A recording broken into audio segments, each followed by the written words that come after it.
importante del asunto es ver que Lacan, que a mí me llamó mucho la atención, hace una analogía y un intento genial, y todos los cálculos hace mal. Los hace mal porque además justamente en cálculos donde el hombre iba más flojo, bastante hizo, ¿no? Y a mí me tuvieron que echar una mano, o sea que también. Pero es como que de pronto se le ocurre algo que tiene muchísima importancia, y que queríamos un poco cerrar un poco el tema de esta manera para ver qué es lo que estaba haciendo. Porque todos sabéis que, bueno, de Lacan se conoce el uso de la topología. Entonces uno puede estar de acuerdo, otros no, otros les parece que es una tontería, algunos al revés hacen topología de dibujitos, a mí Sam, que decía Lacan, bueno, no importa. Pero desde el primer día que él abre la boca, empieza con la cadena significante topológica, ¿no? Como dijimos, para no poner la sintaxis de la lengua. Pero lo que no se explica es que hace más cosas que eso. Que fueron los tres elementos que puse yo, ¿no? Ahora veremos por qué. Que serían la construcción geométrica y los cálculos. Es decir, que no calculemos matemáticamente con números y con funciones. No significa que nosotros sepamos que el sujeto hace cálculos. Y esos cálculos, lo importante es que converjan, que vayan a algún sitio, que se dirijan hacia algún sitio, que terminen, que concluyan, que es lo contrario de lo que en clínica se llama la deriva. Vale. Es verdad que un neurótico no puede no ir a la deriva y no concluir nunca. Es decir, Lacan se va a plantear una cuestión muy importante, que es decir, cómo hacer que el sujeto concluya. Y lo va diciendo de diferentes maneras.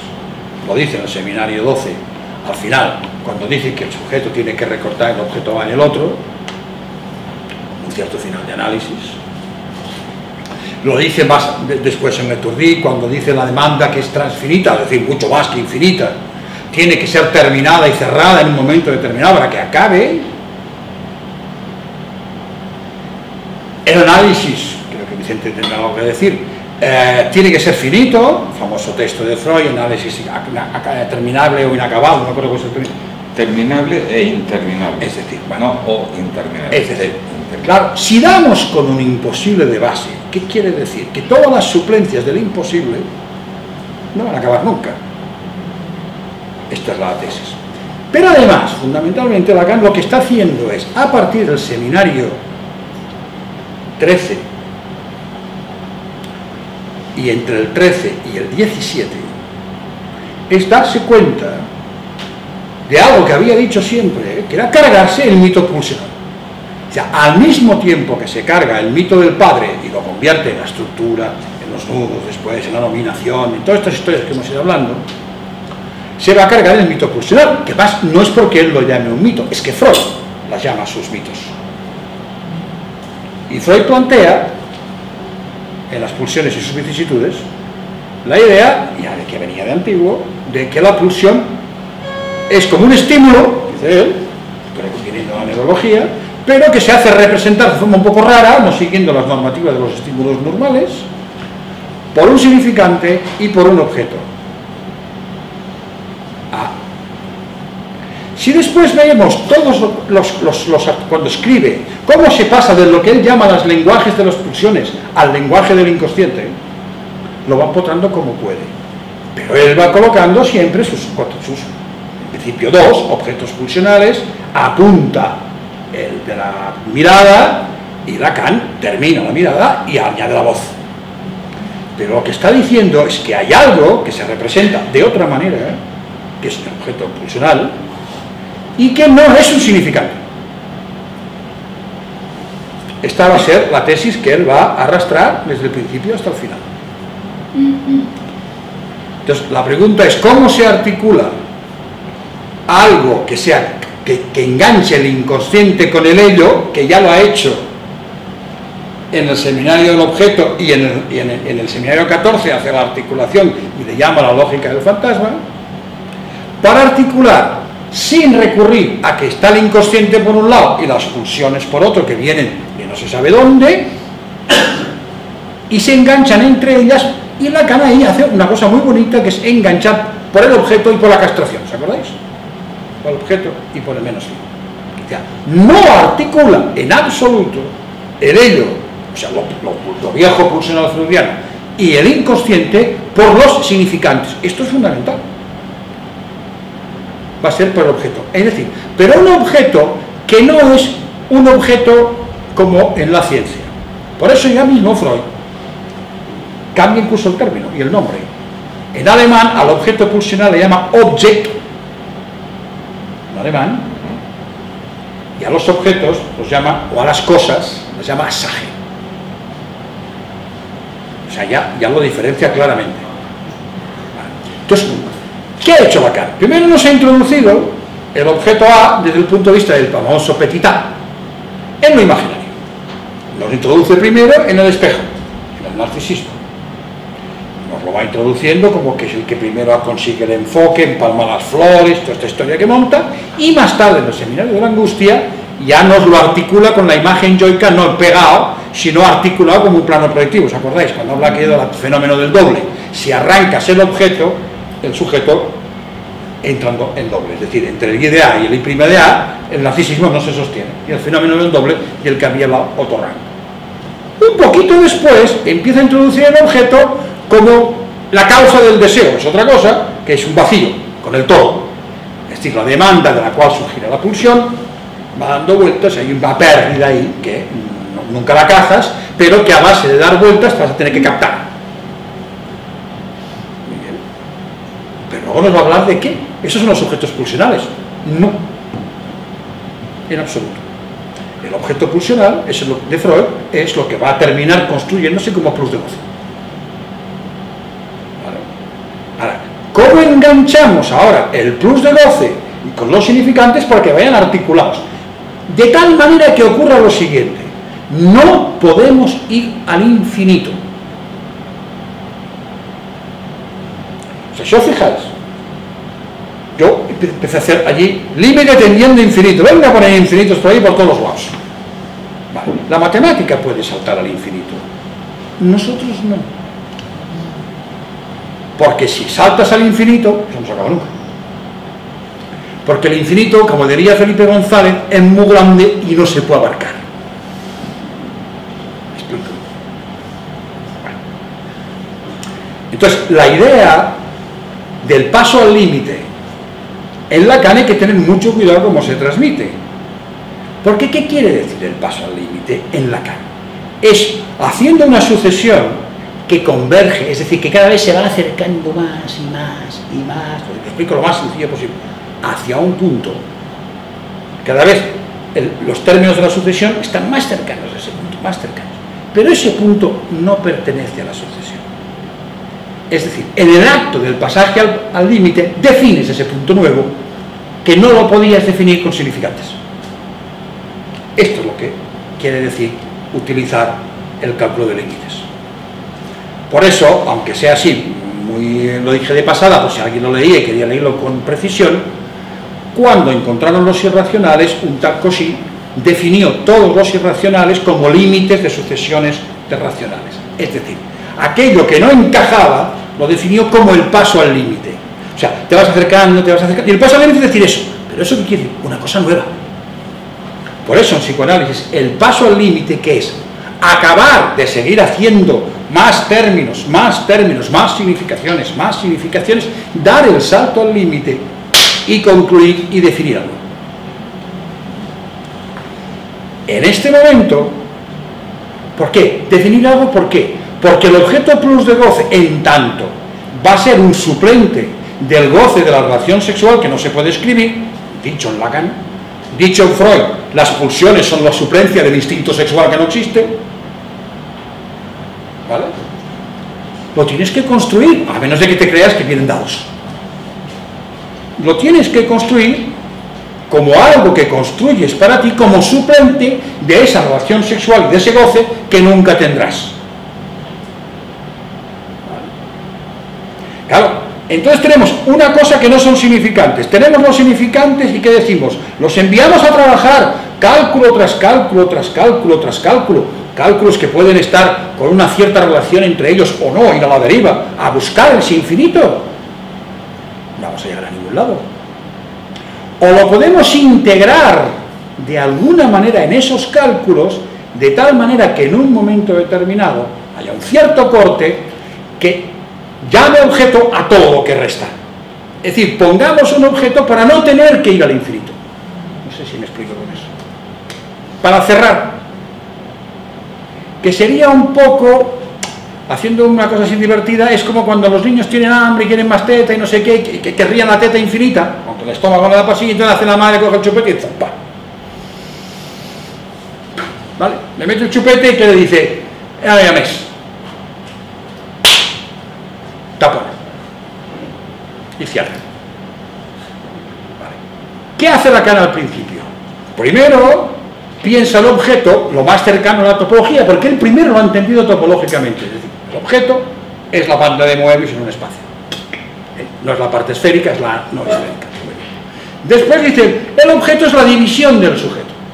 Cuando el sujeto se divide queda un resto. Esto es matemática de congruencias básicas, es decir, ¿no? Si divido dos racionales uno por el otro, al final me queda un resto. Pero no el resto, el problema es que en esa teoría sigue siendo autosignificante, es un número, autosignificante, non surtivo. Entonces, ¿qué dice? Bueno, pues si asimilo los números enteros, divididos por sí mismos, son los racionales, con un significante, para hacer las fórmulas de las metáforas, de las metonimias, ¿qué sería aquello que no es significante en ese momento? Es decir, un irracional. Entonces el objeto A se convierte en un irracional. Aquel que no se deja atrapar por los significantes, pero que está ahí siempre y que se le va a buscar. Ese se lo da por todos los calculitos que puse yo. Cualquier fracción en la que esté el A, simplemente si el A es un irracional, pues ya es una fracción irracional y ya no es racional. ¿Vale? Va buscando el objeto ahí como puede. ¿Y qué es lo que busca él? Encontrar que entre corte topológico y significación vayan juntas y cerrar el tema. Es decir, no solo se trata de darle un corte al sujeto, me refiero al paciente, al analizante, para que ahí se reconstituya. También tiene que ir ligado a la significación que está dando. Cómo significa las cosas. O sea, tienen que articular las dos. ¿Dónde lo intenta? Con la serie de Fibonacci. Ahí da un paso más. Ya no es simplemente los restos de una división, sino que son todas aquellas chorizos de números que os he puesto allí, ¿no? La serie va haciendo y va haciendo. Es una serie que encaja bien porque si cada término es la suma de los dos anteriores, pues el último término del 3 es el primer tiene un trozo en común con el primer término del cuarto. Eso va un poco la idea de la metáfora, ¿no? Que dice Lacan, dice, tiene que haber en la metáfora el mismo significante bajo la barra que haga de conexión. Si no, la metáfora es la metáfora de Perelman, que no estoy de acuerdo, ¿vale? Tiene que estar encadenada de alguna manera la operación. Bueno, entonces, ¿qué es lo que busca él? Busca la construcción del objeto en los actos de significación, pero que sea compatible con la topología, con eso que ha puesto como banda de Moebius, como aesférico.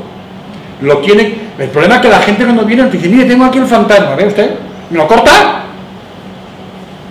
No. Va haciendo cálculos y significa, y en la intervención del analista, ¿qué tiene que hacer? Que poco a poco, entre significación y topología, la cosa cuadre. Si no tocas bien, y tocas por un lado, pero no encaja con el otro, no nembe. Que es la típica interpretación. ¿Qué pasa? Cuando estás delante de gente que la significación no está bien puesta, provocas auténticos terrabastantes. ¿Por qué? Porque topológicamente a veces funciona, pero significativamente no.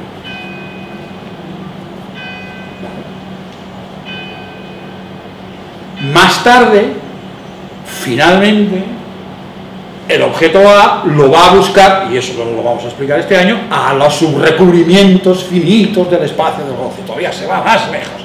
Hacerlo ya no con números, ya con letras, que es un salto muy bonito. Porque si es con letras, ya encaja más con la teoría del lenguaje que con números. ¿Se me sigue? Con números. ¿Qué sucede cuando te encuentras con alguien que ni tiene la psicosis clásica, es decir, la topología no la tiene destruida, pero en cambio la significación no funciona fálicamente, es decir, los pasos de significación uno tras otro no convergen hacia ningún lado, o dice siempre lo mismo, o divergen y divergen y divergen y se pierden, que es cuando un día te dicen, oiga, llevo 5 años diciendo un montón de cosas y no sé a dónde voy. ¿No se ha pasado esto? No sé a dónde voy, ¿qué? No converge. La sucesión no está reglada fálicamente, ahora no entendéis cómo, la media y la extrema, es igual, no sigue un patrón establecido, solo va al arbitrio de metáfora y metonimia, sería un inconsciente sin Edipo, entendernos en Freud, que, bueno, ¿dónde acaba? Pues, si diverge, ¿qué quiere decir? Que está allá, se va para cualquier sitio. Converger es que va hacia un sitio y concluye. ¿Vale?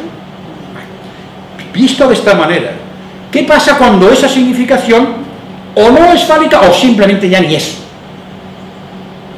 Entonces, la intervención de las significaciones del inconsciente, la metáfora y la metonimia del inconsciente, a través de los discursos, si es que lo hay, que es otra cosa que va a poner, resulta que van directamente al narcisismo, sin intermediación.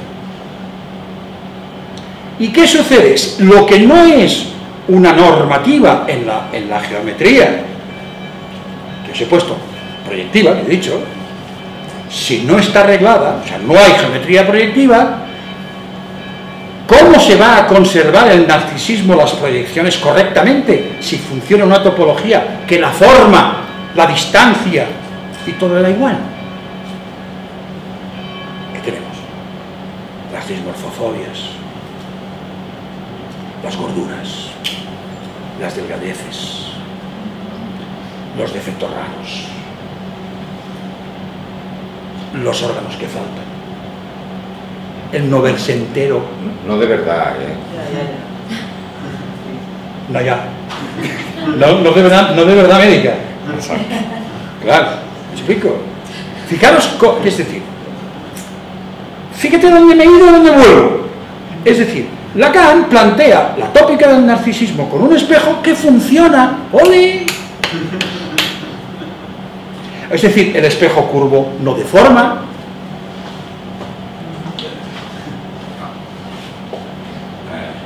Lacan dice, bueno, al principio de su obra dice, vamos a poner un espejo curvo.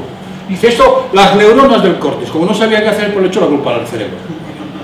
Claro, luego pone aquí el cajoncito, pone aquí el cacharrito, y luego pone aquí pone un dibujito y pone el otro, ¿no? Y nos hace un cuento chino de tal manera que el objeto real encaja con la imagen virtual, todo un cuento chino. Pero el primer cuento chino es este.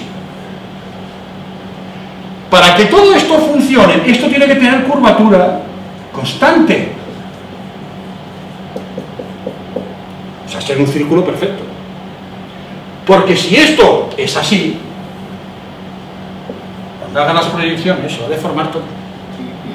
Es decir, solo el neurótico cree, y más la psicología, creen que el yo vive en un espacio geométrico estable. Tiene que haber algo que lo estabilice. Si eso no está, el narcisismo no se va a aguantar. Dicho de otra manera, si resulta que la topología del significante no conserva ni la distancia, no conserva la forma, no conserva los ángulos, no conserva las rectas, no conserva más que la continuidad, ¿quién te va a... Tenemos un espejo que lo conserva todo, mira qué bien.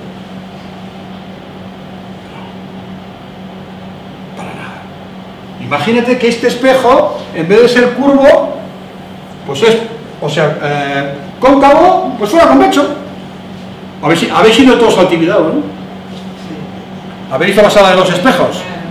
En cuanto el espejo empieza a tener curvaturas, pues ya ves la imagen que tienes. Y cuando te dice uno que le miras y le dices, como se te caiga el trasero, va a sonar a hueso, y te dice, no, es que yo últimamente me siento mal porque me siento gordo. O una flaca que para hacer la prueba de la piel tiene que juntarse 4. y le dice que se ve gordo. O el que se despersonaliza y de pronto hace en bruto lo que Lacan considera en aquel momento que es la parte del análisis, que es verse desde el otro lado. ¿Qué te dicen los que se despersonalizan? Me vi y menudo susto se dio. Y Lacan dice, en algunos momentos del análisis puede ocurrir un fenómeno de ese tipo, pero claro, bajo control. Entonces, ¿qué hace? Que la geometría del espejo, que aquí Lacan la coloca como si fuera una geometría nada más nada menos que euclídea, o sea, con toda la potencia, ¿no? ¿Por qué va a estar así? ¿Quién lo asegura esto?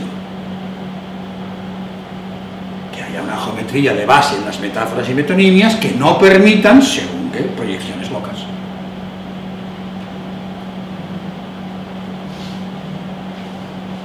Es decir, Lacan coloca entre la topología y el final, coloca una geometría muy suave, porque la va soltando poco a poco, con algunos errores, que es lo que hoy en día se llama geometría proyectiva, y supongo que en su época también, que tiene muchas subgeometrías, la más conocida es la perspectiva.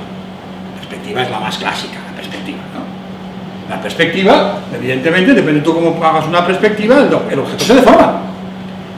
Pero se deforma, pero las rectas no. Las rectas siguen siendo rectas. Eso es lo que está buscando él. En esas rectas poner normas. Que entre una recta y la otra, la proyección tiene que conservar eso tan chungo que suena a la razón doble. Pues se llama la razón doble, pues no os preocupéis de entenderlo demasiado. Simplemente es puntos sobre esas rectas, cuando se transforman, tienen que seguir cumpliendo una propiedad. Que no es una propiedad topológica. ¿Se entiende mejor así? Entonces, ¿qué es lo que nos extraña en las psicosis afectivas? Que la ausencia de fantasma es suplida, como bien dice Freud, por el narcisismo en vivo y en directo.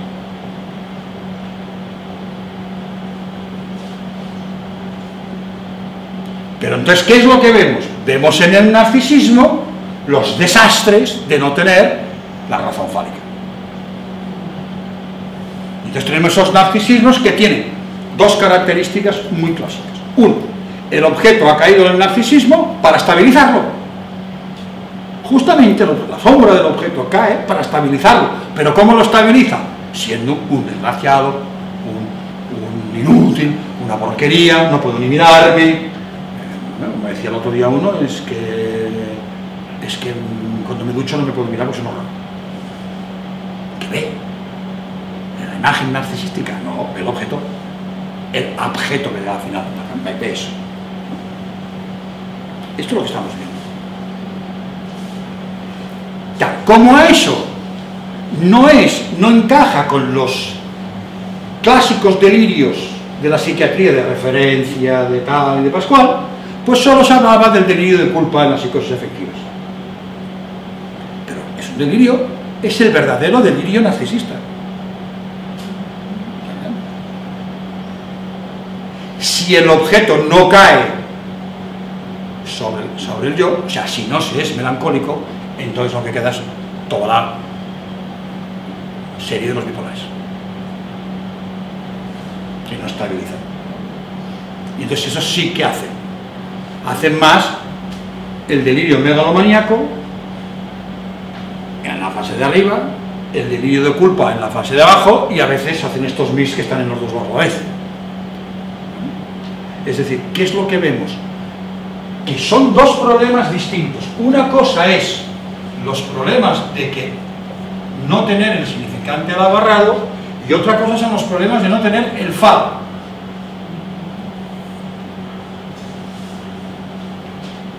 ¿Me explico? Con esto el otro está pleno,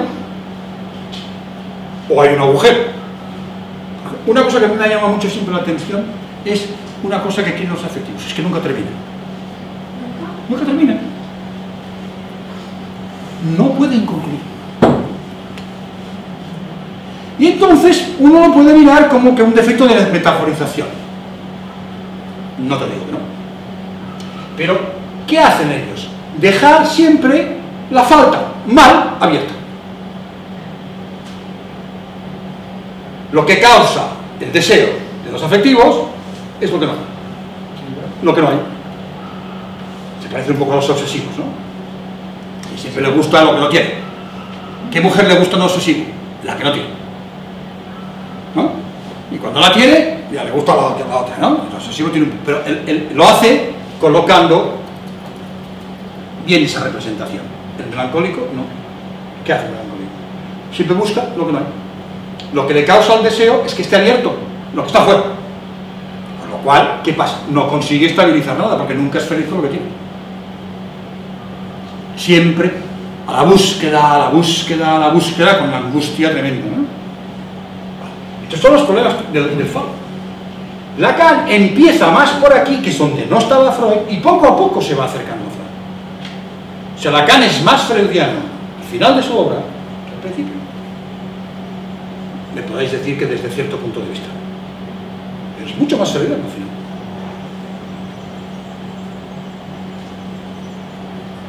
Entonces, ¿cómo hacer el recorrido pulsional? Pues Lacan lo que va a plantear es que el recorrido pulsional va ligado, no está el ello por ahí, al final, y el inconsciente por acá, sino que va todo, al final ya no habla nunca más del ello, ¿vale? Y empieza a meter el objeto plus de goce a través de los discursos y hacer todo este trabajo que va haciendo poco a poco para poner un poco de orden para llegar a donde a plantear el objeto plus de goce, que en Freud son los objetos pulsionales, a situarlo, porque no están en el inconsciente, y colocarlo de una manera que sea siempre imposible de significantizar, porque si no como en la ciencia, porque el objeto en la ciencia es objeto porque está debajo del signo, pero luego a su vez es significante de otra cosa. O sea, el objeto no es objeto por sí mismo, depende del lugar que ocupa. Si tú estudias los números, los objetos son los números. Si estudias las funciones sobre números, los objetos son las funciones. Y es el metalenguaje. Esto podéis ir subiendo y subiendo y subiendo y es infinito.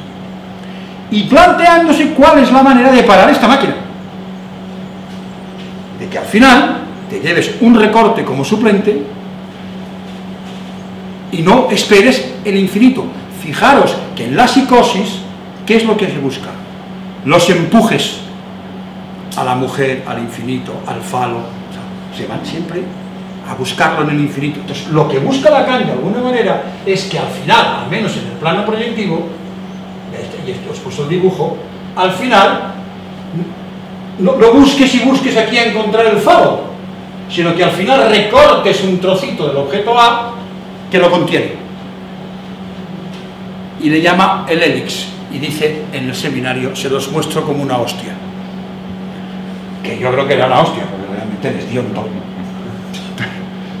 El cocorota.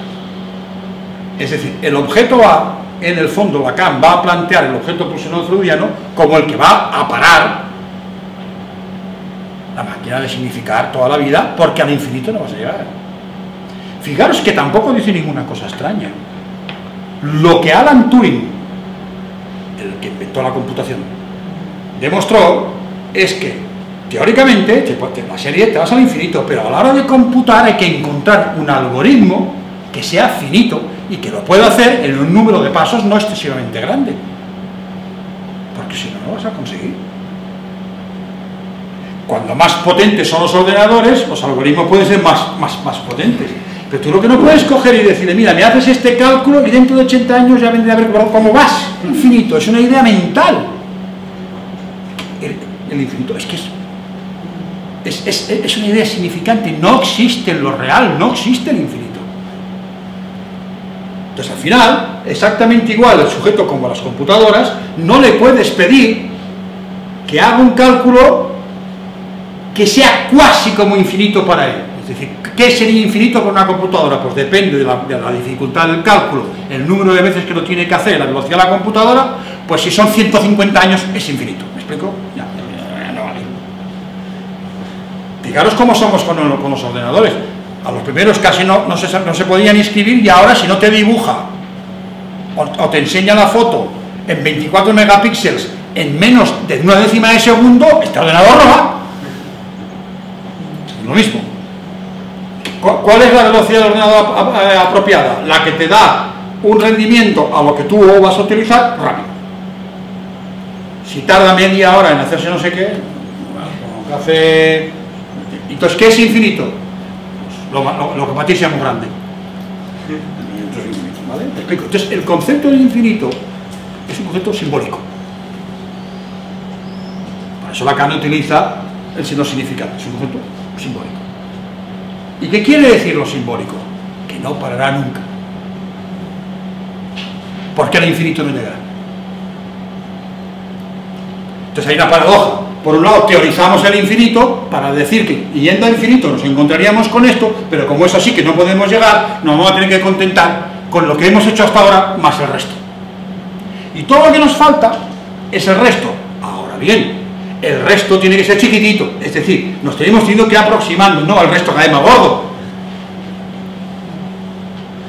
¿Qué es lo que se decía? Cuando uno es pequeño, tiene pocos significantes y todo es objeto A, o sea, su madre casi es todo su objeto, y según se va haciendo mayor o va avanzando el análisis, el objeto A se va reduciendo, hasta hay un momento que cortas ahí. Y entonces cuando cortas ahí es cuando realmente te has construido un objeto pulsional. Un plus de goce.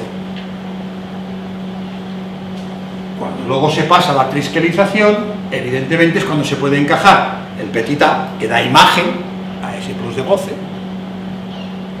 y la causa del deseo es el vacío. O sea, por un lado tiene imagen, por otro lado es vacío, por otro lado es un goce. Y ahí te vas moviendo como puedes, partiendo de la base de que, dicho de otra manera, tienes que renunciar a escribir la relación sexual, que no se puede.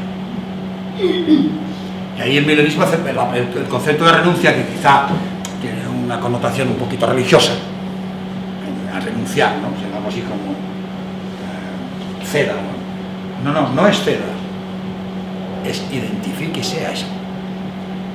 Esa es la tesis de Lacan, identifíquese a eso.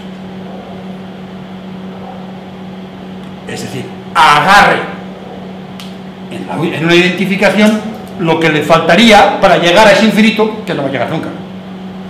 Y además, goce todo lo que pueda con eso, porque es con lo único que va a gozar, porque con lo demás lo tiene chungo.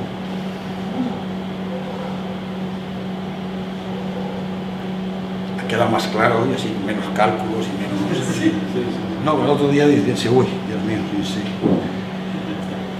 Vale. Pero fijaros el camino de una división de números y un resto, a un límite con los interracionales e irracionales, a la serie de Fibonacci. Entonces, ¿qué pasa? Se monta un lío que no voy a explicar porque no conoce bien el cálculo, y con la serie de Fibonacci monta un lío porque confunde las iteraciones de la serie con una propiedad de la serie de Fibonacci, que es que se convierte en una progresión geométrica, que luego yo lo encontré en un libro y dije, vaya, que ya se ha montado este hombre aquí. Pero no importa, lo que importa es la idea, que busca la manera de terminar con eso. Eso juega con las potencias, entonces a veces utiliza el número de oro pequeño, luego el grande para hacerlo más pequeño, porque si es el grande, cada vez se va haciendo todo más grande. Para que converja hay que hacer o usar el pequeño o ir dividiendo. Es la única manera. Y lo acotando, cerrando.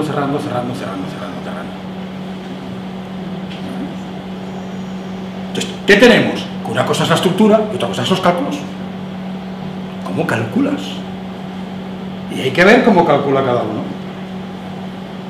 Claro, el que tiene un postulado, ¿qué hace? En cada cálculo mete el postulado. Hace A, B, C, D y el postulado. A, B, C, D y el postulado. A, B, C, D y el postulado. Conclusión, el postulado. ¿Vale? Pero hay gente que no, que es capaz de calcular más. ¿Pero qué les pedimos? Muchas veces. Pero con todo lo que me ha contado, va a concluir.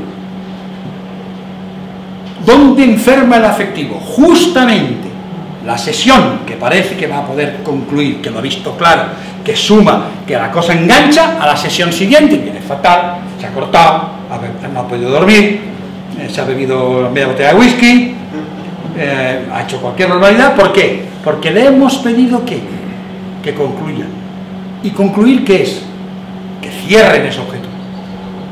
No puede, porque su sucesión serie no lleva orden.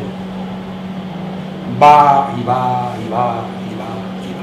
Entonces, si cogéis esa analogía, escucharéis si alguien converge o diverge. ¿Por qué? Porque en análisis al principio, con eso de habrá tema, ¿no? O sea, que expanda, ¿no? Porque al principio viene con el síntoma muy comprimido y entonces dices, me pasa esto y no sé qué hago. No sé, tírese a la moto. ¿Vale? Entonces, ¿qué le dices? Bueno, asocie, hábleme de aquello, hábleme de lo otro, y vas, entonces va abriendo campo, pero cuidado, hay un momento que cuando tienes todo abierto, hay que empezar a cerrar en el discurso, cerrar con los sueños, hay que empezar a cerrar el tema. No, que estaba pensando, trasladado al inicio del psicoanálisis, ¿no?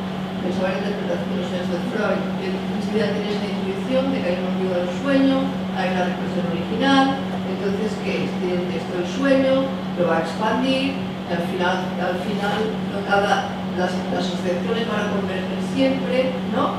En un núcleo desconocido, ¿no? Que él denomina represión original, ¿no? Claro. Un poco porque ya está en el inicio del psicoanálisis, eso que claro. Lo que pasa es cómo vuelves ahí y lo estabilizas. ¿No? Esto es que él busca diversos sueños y todos los sueños no son una expansión de asociaciones y al final dice, bueno, sin poderlo decir todo, ¿no? Aparece este otro, digamos, esta interpretación, ¿no? Vale, si no os importa, cierras el... Y es la convergencia, ¿no? Vale, sí. Porque explicaré un sueño de un paciente que es cristalino con esto. Espera, primero leo yo el texto. Vale. Porque tiene que ver con esto que estábamos diciendo y se ve muy claro. Y es un texto que puedo leer porque es de un paciente muy antiguo y que no va a enterarse, se puede claro. Tenía sensaciones en el cuerpo extrañas, pero no mucho. No podía decir que fueran alucinaciones somáticas, pero bueno, tenía un malestar y a medida que pasaba el tiempo tenía más malestar. Entonces yo era una época en que pensaba que podía decir, bueno, pues plásmamelo de alguna manera, explícamelo, si no puedes me lo escribes. Dijo, bueno, pues casi que mejor te lo escribo. Y me lo escribió. Pues leo un trozo, Me dice: estamos aquí por Dios y porque nuestra madre nos tuvo.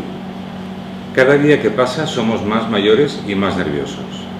Lo mayor se nota a medida que pasa el tiempo. Nosotros tenemos un cuerpo por la parte de la cabeza arriba y por dentro notamos como cada día que pasa nos vamos haciendo mayores. Algunos días parecen más bonitos que otros, por eso, al igual que nos hacemos mayores por dentro, también nos hacemos mayores por fuera. Esto lo notamos también a medida que pasa el tiempo en la cara. Cuando te vas haciendo mayor, se nota, al igual que lo que he especificado antes, de dentro pasa también por fuera. Del cuerpo vas haciéndote grande a la vez que vas desarrollándote. Así es como una persona se hace mayor por dentro y por fuera de su cuerpo. Los nervios se notan por dentro del cuerpo, empezando por arriba. Los nervios están en el principio de la cabeza, que está el pelo. Hay un lado nervioso, otro lado menos nervioso, otro quizás más nervioso todavía, y siguiendo para abajo la cabeza pasa igual, pero este lado es más tranquilo hasta que llegamos a un lado de la cabeza. Se divide en dos partes y en medio pasa algo muy bonito, que es lo que he dicho antes, y vuelvo a repetir. Notamos como cada día que pasa nos vamos haciendo mayores. Algunos días parecen más bonitos que otros.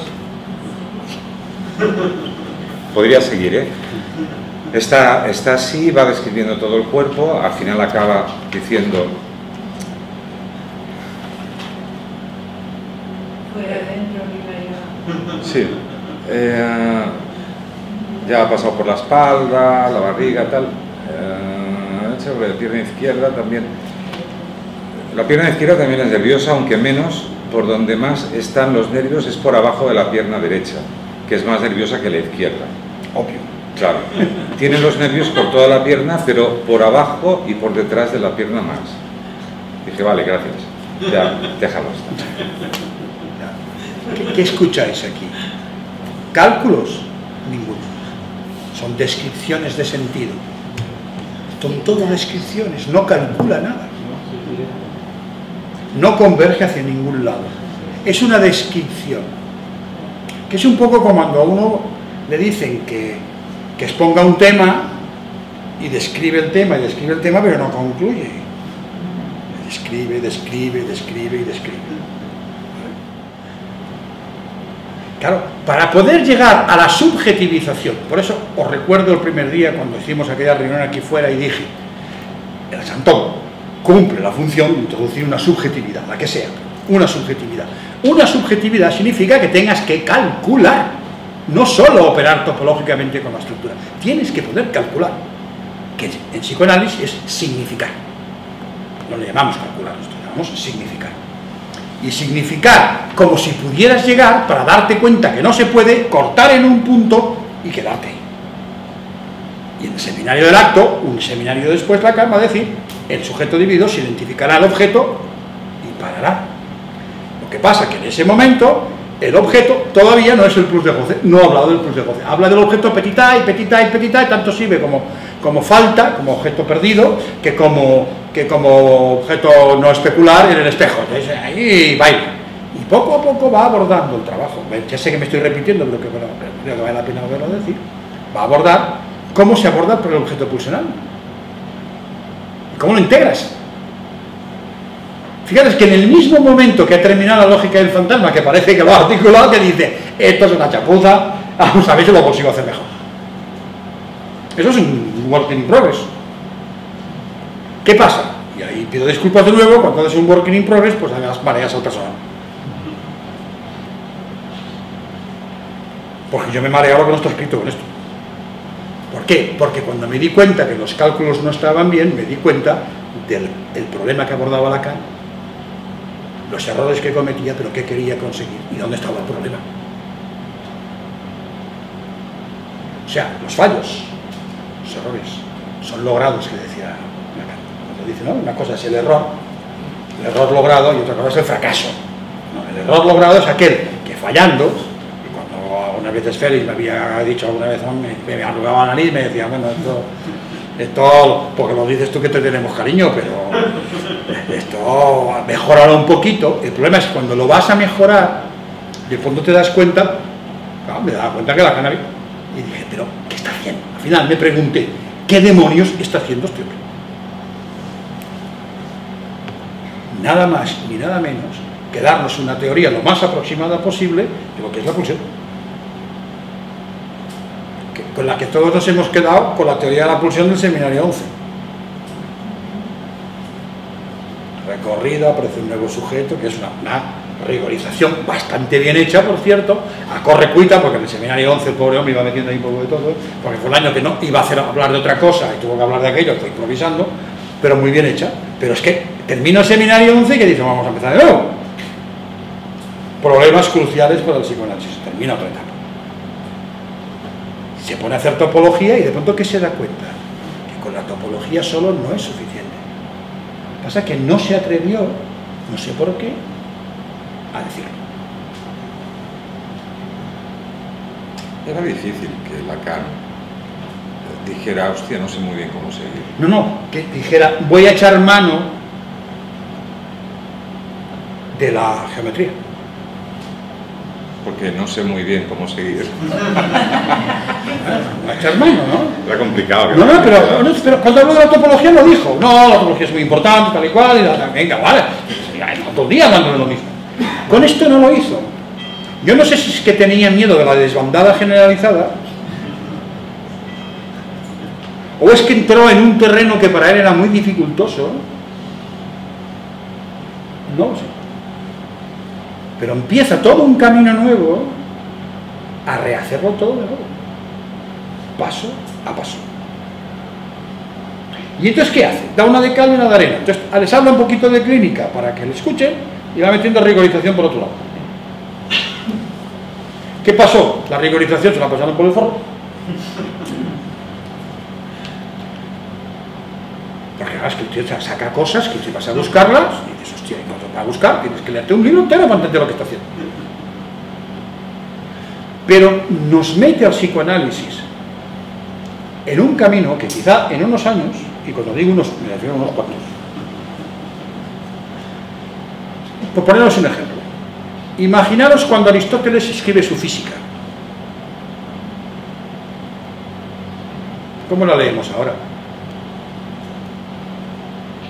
Pero gracias a la física de Aristóteles empezó un camino que ha llevado hasta ahora.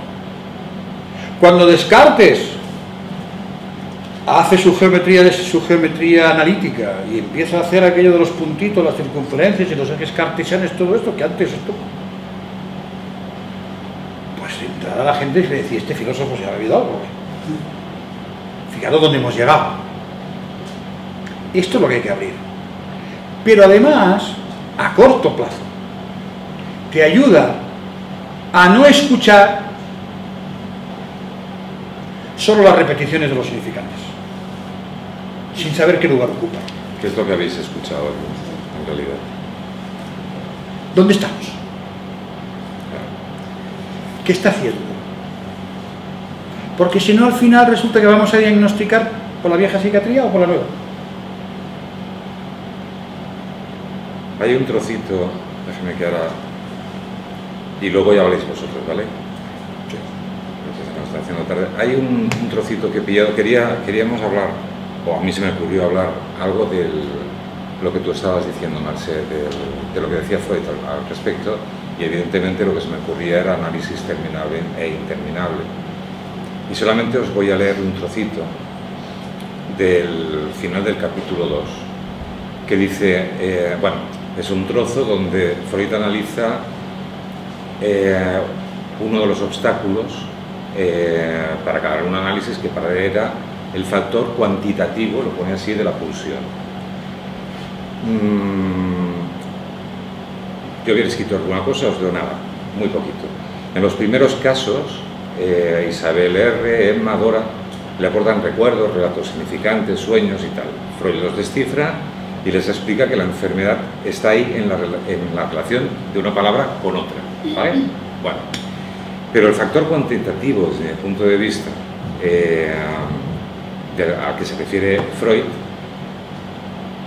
significa que él se da cuenta que hay algo que no se reduce a la relación entre significante y significante, que es refractario a la interpretación, o sea que es lo que no se puede descifrar, el ombligo del sueño.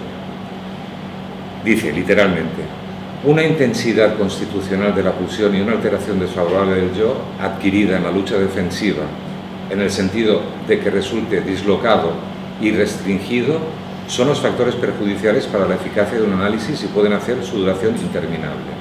Habla del yo. En la lucha defensiva contra la pulsión, el yo se altera y se deforma, y esta alteración adquirida por el yo en la lucha defensiva contra la pulsión, digamos que Freud, como os habéis dado cuenta, la caracteriza con los términos disociación y restricción, que son, sobre todo el término dislocación, te hace pensar en lo que Lacan puede ser que tradujera como división. Por decirlo de otra manera, en ese tope que encuentra Freud, en eso que es indescifrable, ahí Lacan puede decir el objeto, al fin y al cabo divide el yo, no se puede seguir más. ¿Se puede significar todo? No. Por estructura. No, porque si se pudiera significar todo, estamos en la ciencia. Y estamos en la relación sexual que se puede escribir y nosotros no estaríamos aquí. Claro, la ciencia es todo, todo se puede significantizar o darle un signo. Otra cosa es que luego no sepamos hacerlo, pero como ideal es que se puede. Se puede cortar. Aumentar. Estaba pensando en estos, los significantes del atachado y los significantes válidos, ¿no? Que finalmente podemos decir que van a convertir, que convierten en el lugar, ¿no? El significante del atachado es el que en cada lugar, a un lenguaje tiene que ver con el significante, que precisamente no va a estar en lo real, porque no se va a asociar, o sea, tenemos que suponer un significante, que sería la represión original, ¿no? que que no generaría significación, ¿no? Es porque hay este significante que se da el juego del lenguaje, ¿no? Yo diría al revés, que es porque no hay un significante que complete Pero es todo. un significante. Significante que marca la falta en el otro. Pero Tú dices el pero significante. Que no Vale. No genera significación porque nunca va a asociarse con otro significante. Vale. ¿No? Quizás sería, a ver, la castración primera, estructural, pero subjetiva la castración sería la castración fálica, que vendría al mismo lugar, ¿no? Este es el objeto aparte, que vendría al mismo lugar que este significante a tachar. Porque tanto uno como el otro son impar, ¿no? Un gran par. Fíjate que algunos milianos hablaban de la forclusión primera, de ese original, la forclusión primera. Desde el momento que sale un significante se ha perdido algo. Es que no nos podemos explicar, no nos podemos explicar el sujeto hablante, es que tampoco nos podemos explicar el lenguaje. Claro, pero es que el problema es que hemos hecho una equivalencia entre significantes y lenguaje que no se debe sostener. Un significante puede no estar en el lenguaje. El lenguaje es un aparato para ayudar con los significantes, pero la teoría del significante de Lacan, a partir de la teoría del semblante, los significantes no son lingüísticos, o no tienen por qué serlo. Eso me parece que es importante. Habla de lingüística. Es decir, que el significante esté organizado como semblante y pueda ser atrapado por el aparato del lenguaje permite que, porque son significantes en los dos lados, puedan trabajarse, pero los significantes fundamentales del sujeto no tienen por qué, los semblantes no tienen por qué ser lingüísticos siempre. Eso es la lengua. Que funcione como un lenguaje no significa que sea el lenguaje, y eso lo especifica Lacan muy bien en televisión, en Leturdi y en radiofonía. Lo dice una y otra vez. No es el lenguaje. Yo no justifico el lenguaje por el inconsciente, sino el inconsciente por el lenguaje. Todo al revés. Pero una cosa es el inconsciente y otra cosa son los semblantes. Los semblantes pueden estar en el inconsciente o no. Y entonces, lo que tú estás planteando nos plantea un problema que no hemos hecho este año, que es la diferencia entre la articulación como sujeto dividido y la relación con el triskel del goce donde está el objeto. ¿Cómo se engancha eso? Porque lo de que al principio era un significante, pues va a ser que va a tener que ser revisado. O sea, hay una represión original, es que tiene que haber una operación. Pero no tiene por qué ser el primero, porque la primera operación que Freud nos propone es la constitución del objeto, no la del sujeto dividido. Lo dice bien claro Freud. Lo que pasa es que eso se les olvidó. La primera origen del sujeto en Freud es la identificación primera y la aparición del objeto. Está muy difícil de responder eso. En absoluto lo primero fue un significante. Eso vino después en una primera lectura de Lacan, que hay que tener mucho cuidado. Yo no digo que sea falsa, pero la idea de la represión primera, o como algunos han llamado la forclusión, incluso han llamado la forclusión generalizada, es erróneo. Porque si hay forclusión es porque había un significante que se ha forcluido. Es que no lo hay. Entonces, el problema ¿cuál es? Que por el hecho, tal como explica Freud y Lacan en la lógica modal, de que donde no se puede escribir la relación sexual se escribirá un S1, ya se ha perdido algo. Pero eso de ahí a que esté forcluido. Y la represión primera de Freud en Lacan no está trabajada. Pero lo trabajan bien Melanie Klein. En Lacan no está trabajado, Y Ferenczi y demás, y Winnicott. Porque no quiere, yo creo que no quiere hacerla solo con significantes. No, de hecho, estos autores lo hacen con objetos. Claro. No quiere Solo con significantes. Solo con significantes no quiere. No quiere. Bueno, jo penso que potser el PIR sí que la insinua quan introdueix el zero. O sigui, quan Lacan diu dic que no és no és l'esfera l'element que podem utilitzar per representar el subjecte, sinó que és una figura amb un forat. O sigui, aquest forat que té de comú la banda de Moebius, el toro, la botella de Klein, etc. Aquest forat és el zero de l'Opir. O sigui, quan l'Opir parla del conjunt, de les parts del conjunt, i és del que treu la topologia surt de la inclusió del zero en el conjunt. Los números en general salen la inclusión del cero, pero... L'espai topològic surt... Pero aquí te está haciendo sucesiones. Del conjunt en el que s'inclou el zero i la totalitat del conjunt. Vale, pero eso es la topología de conjuntos. Vale. Però vull dir que jo... Però és que aquesta repressió originària sí. És aquell zero del conjunt de l'Opir. Aquí hay que andar con cuidado porque Lacan en eso es más fino y no confunde el cero con el vacío. Eso es bastante habitual. No, porque el vacío es otra cosa. Es decir, no te puedes pasar de números a conjuntos como si fuera lo mismo. En Upir, cuando habla de esta serie, que en el fondo lo que está haciendo es una relectura de los números de Frege. Pero el vacío sería el caso de una intersección. No, el vacío quiere decir que hay conjunto pero no hay elemento. Exacto, pero es que el cero de Upir no es el vacío. No. El cero, ahí lo que le interesa a él más, una vez más, es colocar con números los significantes que signifiquen para otro.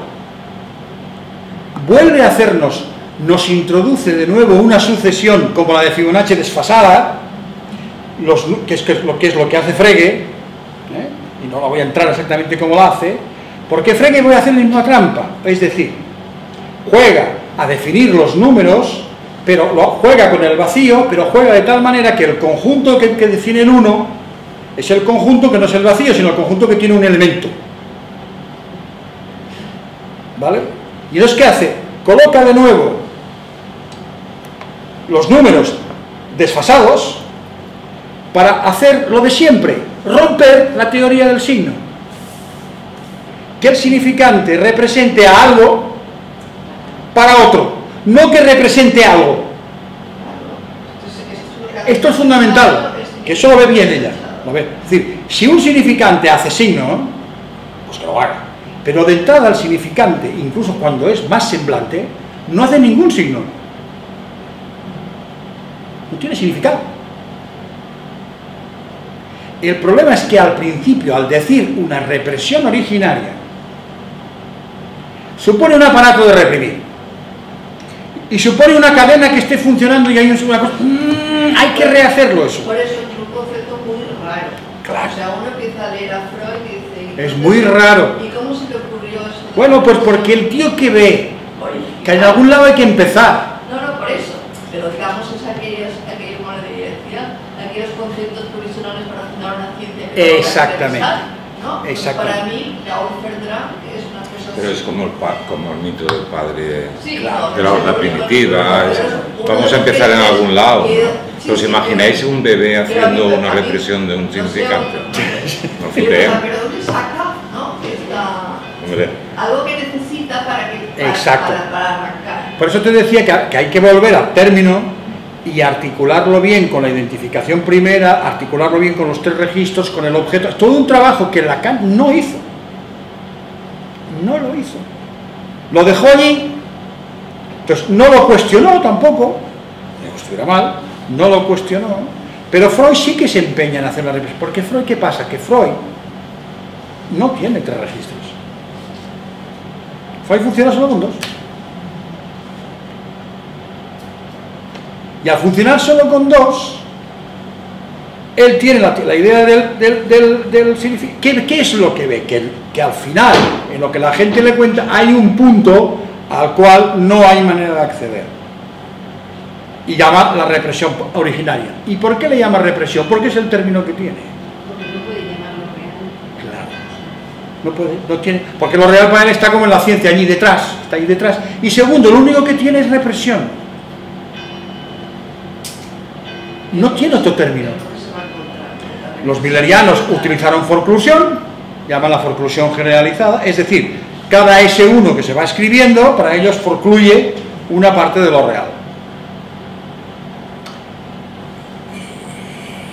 No, es que no hay que utilizar los términos, la forclusión es coger los significantes, echarlo fuera de la cadena. Pues si no está, no puede ser forclusión, hay que inventarse otro término. Entonces, los orígenes están perdidos. Y yo creo que es una renuncia que tenemos que hacer. Los orígenes, como bien el mismo Lacan dice, antes de lo lingüístico, nada sabremos de ello. Dice eso sí, Claro, ¿no? Nada sabremos de ello, porque no tenemos nada que nos lo pueda informar. Ese es el origen del sujeto, ¿dónde empieza?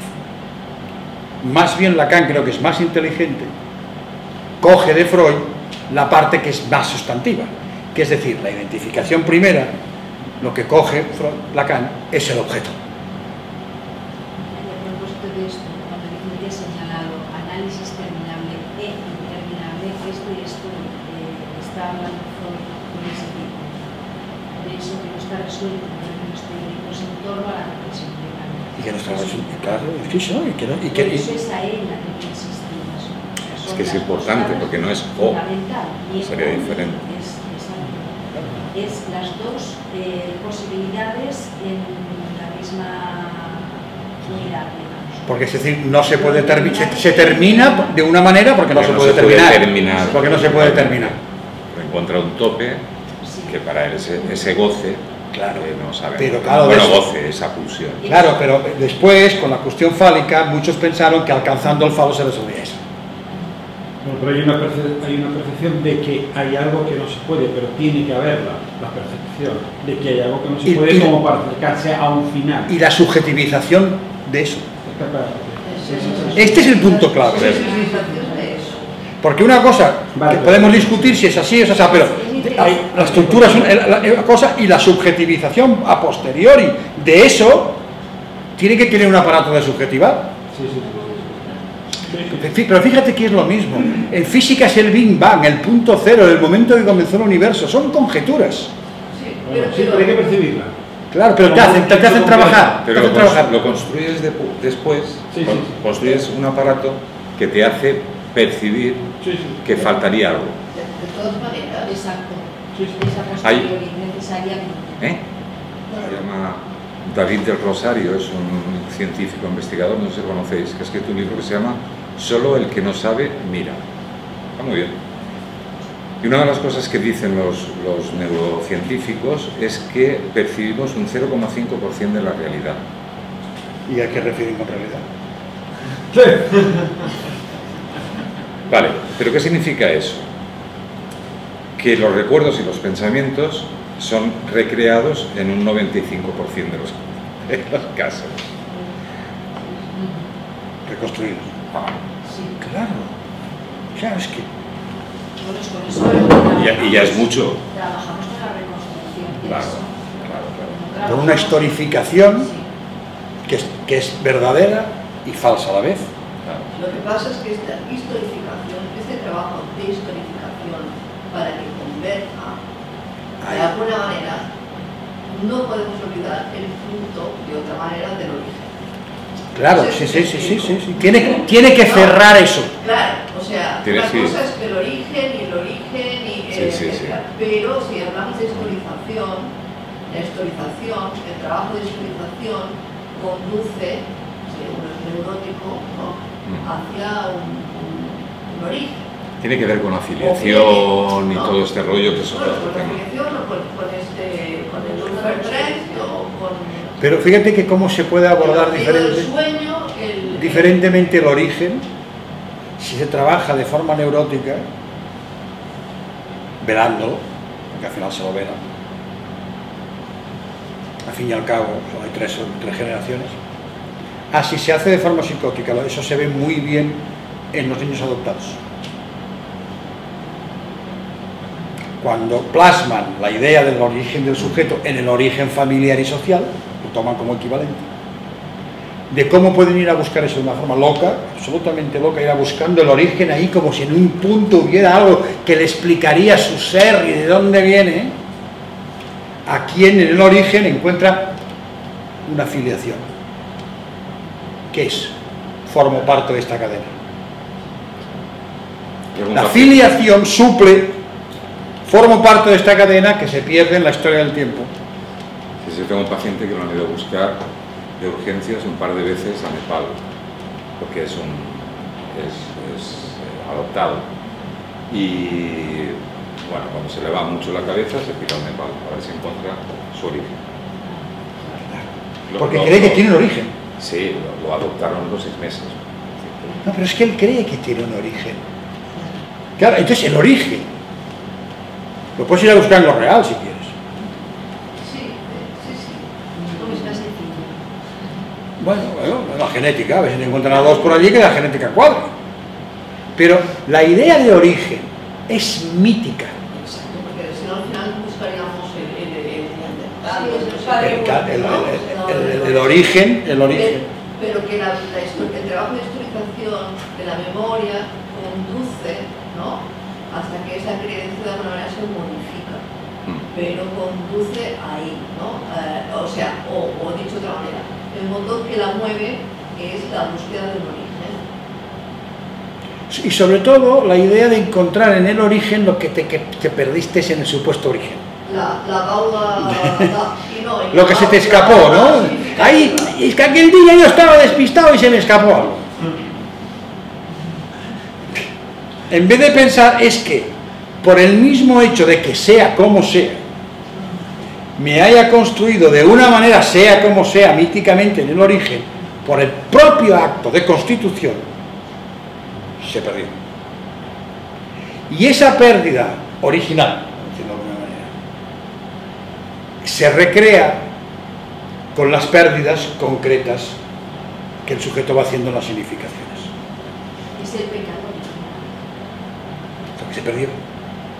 Exacto. El pecado original es una significación de eso, en la teoría. Y si se pierde continuamente, entonces ¿qué sucede? El que no acepta que eso está perdido, pero lo puede situar mediante el significante de la falta en el otro, se le abre un cierto agujero interno, sufre y hace un duelo, diría Freud. El que no lo acepta, ¿qué hace? Se le abre un agujero, pero un agujero sin borde, que se lo traga, y no lo puede superar. ¿Y qué hace? Llora, y llora, y llora, y llora, y sigue llorando. O se va a Nepal. O se va a Nepal. O se va a Nepal, o de repente se ha dado cuenta que es hijo de Dios. No se había dado cuenta. Y de repente... A ver, bien mirado, todos somos hijos de Dios. Sí. Este, por ejemplo, empieza ahí, ¿eh? Empezó con Dios y luego la madre. Claro, al final tienes que hacer una teoría delirante del origen. Vale, también se puede hacer. Pero que el origen es Dios. Sí. Pero fíjate la diferencia Es uno de los nombres del origen. en caer en el agujero de la pérdida y quedarte agarrado ahí, que es lo que Lacan llama ser un cobarde.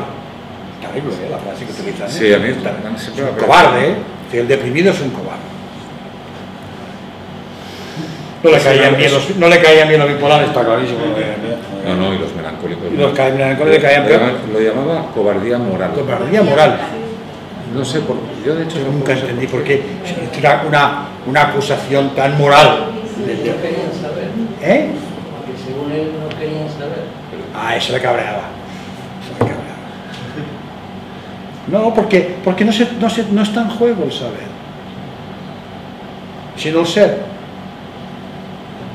Es el ser el que está en juego, no el saber. No lo mismo. Cuando está en juego el ser, ¿qué te queda? O megalomaníaco, o llorar por él porque no vale despijos.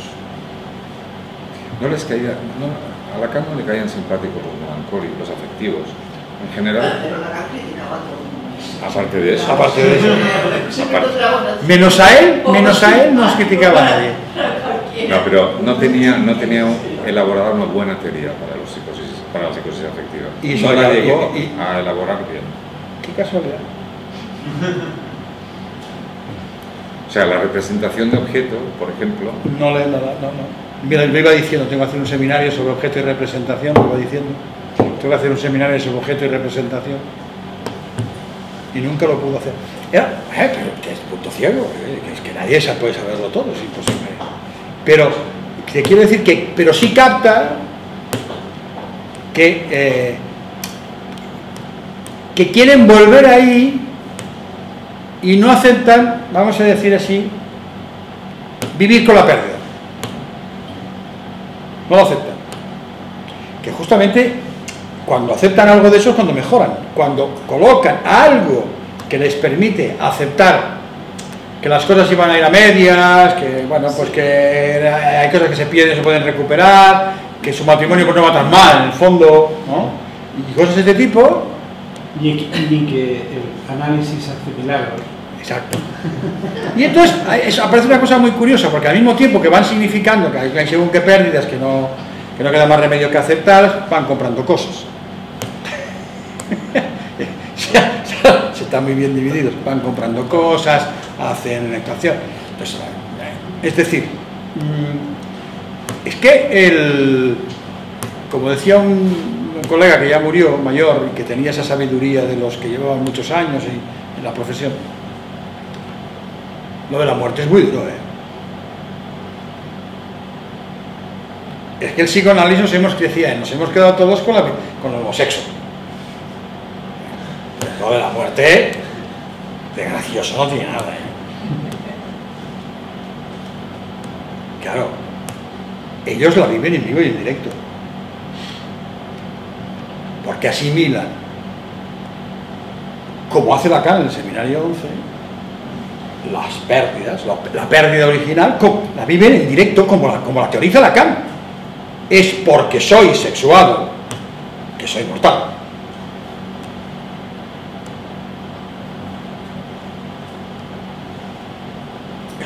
Es decir, ahí donde creo que voy a hacer la vida, porque la sexualidad es la vida, vamos a decirlo de alguna manera, sea en directo, o sea en sublimada, o sea como sea, sexo, si eso es estructura, no la sexualidad concreta, lo que está es la muerte. ¿Y de qué nos hablan todo el día? Más vale morirse, no sé por qué estoy aquí, el suicidio me atrae. Allí donde está la vida es donde más se mueve. Claro. Más se mueve. Claro. Una paciente que es... Al fin y al cabo, uno que hace correr... y a veces me imaginaba así, que la muerte viene detrás y tú vas corriendo. Vas haciendo cosas. Hasta que te pillan. No te pilla, te pilla. Por eso hay tanta gente que hace footing. ¿Eh? Tengo una paciente en vez de que ya, footing. claro. Tengo una paciente que ya no es bisexual, sino es multisexual.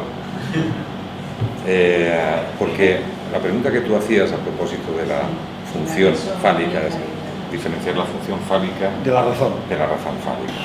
Es complicado, pero una de las cosas que hace la función fálica es sexual. Y en el momento que te sexual, también te castra porque no tienes los dos sexos. Vamos a decirlo a lo bruto, ¿no? La razón va a aplicar para los dos sexos. Pero no sexualiza, no da color sexual. Exacto, pero te parten dos. Bueno, la cuestión es que esto lo llevan muy mal. Los afectivos en general, no todos, pero en general lo llevan mal. De tal manera que es muy común que cambien, o sea, que sean bisexuales, porque en realidad no ha pasado por ellos la función fálica. De tal manera que, bueno, no se sitúan ni en un lado ni en el otro, les gusta una cosa, les gusta la otra, les gustan las dos, y multi porque ya sabemos que LGTBI significa que muchas cosas, ¿no? También entre medio, pues todo. Está Samsung, Philips. LGTB más. Claro, pero ¿qué tienes? Aquí ves que si no está la función fálica, la relación con el otro es puramente de objeto plus de goce. Y entonces, que la apariencia imaginaria, masculina o femenina, te puede hacer obstáculo, ¿no? Pues hay algunos que no. Y son los que pueden ir con unos o con los otros no les hace... Que es distinto de cuando está la estructura perversa como House of Cards. Así esto es diferente, la perversión. Porque la perversión a veces en las relaciones A3 intenta escribir la relación sexual de esa manera. ¿Vale? Pero...